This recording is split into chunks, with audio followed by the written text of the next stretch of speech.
বিসমিল্লাহির রহমানির রহিম। আসসালামু আলাইকুম প্রিয় শিক্ষার্থী, আমি তোমাদেরকে এখন শেখাবো সেন্টেন্স সম্পর্কে।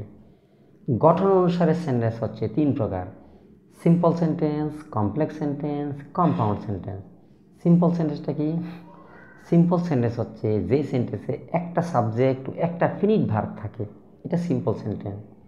যেমন, in spite of being poor he is happy.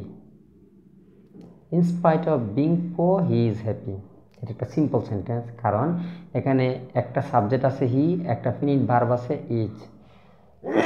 তারপরে কমপ্লেক্স সেন্টেন্স, যেই সেন্টেন্সে একটা প্রিন্সিপাল ক্লজ এবং এক বা একাধিক সাবঅর্ডিনেট ক্লজ থাকে সেটা হচ্ছে কমপ্লেক্স সেন্টেন্স। যেমন, though he is poor he is happy. এখানে দেখো একটা principal clause he is happy আর সাবঅর্ডিনেট ক্লজ আছে একটা, দো হি ইজ পুয়ার। তাহলে এটা হচ্ছে একটা কমপ্লেক্স সেন্টেন্স। কম্পাউন্ড সেন্টেন্সটা কি? যে সেন্টেন্সে একাধিক প্রিন্সিপাল ক্লজ কোনো কোঅর্ডিনেটিং কনজাংশন দ্বারা যুক্ত থাকে তাকে কম্পাউন্ড সেন্টেন্স বলে।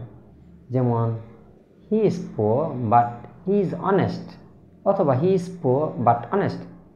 এখানে দেখো দুইটা প্রিন্সিপাল ক্লজ বাট দ্বারা যুক্ত হয়েছে। বাটটা হচ্ছে কোঅর্ডিনেটিং কনজাংশন।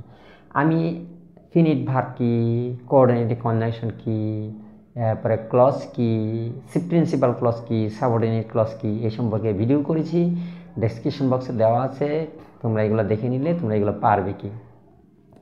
প্রিয় শিক্ষার্থী, এগুলো হচ্ছে সিম্পল, কমপ্লেক্স, কম্পাউন্ডের এক্সাম্পল। তোমাদের পরীক্ষায় আসবে সিম্পল থেকে কমপ্লেক্স করো বা কম্পাউন্ড করো, কমপ্লেক্স থেকে সিম্পল করো বা কম্পাউন্ড করো, কম্পাউন্ড থেকে সিম্পল করো বা কমপ্লেক্স করো, এরকমভাবে আসবে। তোমরা এগুলোর নিয়ম জানতে চাইলে আমার ভিডিও দেখে নাও, তাহলে তোমরা পারবে। আমি ডেসক্রিপশন বক্সে দিয়েছি, আর এই চ্যানেলেও আমি আরও এরকম ভিডিও করব, কিভাবে সিম্পল থেকে কমপ্লেক্স কম্পাউন্ড করা যায় বা অন্যগুলোতে কীভাবে সিম্পল করা যায়। ঠিক আছে, থ্যাংক ইউ, আল্লাহ হাফেজ।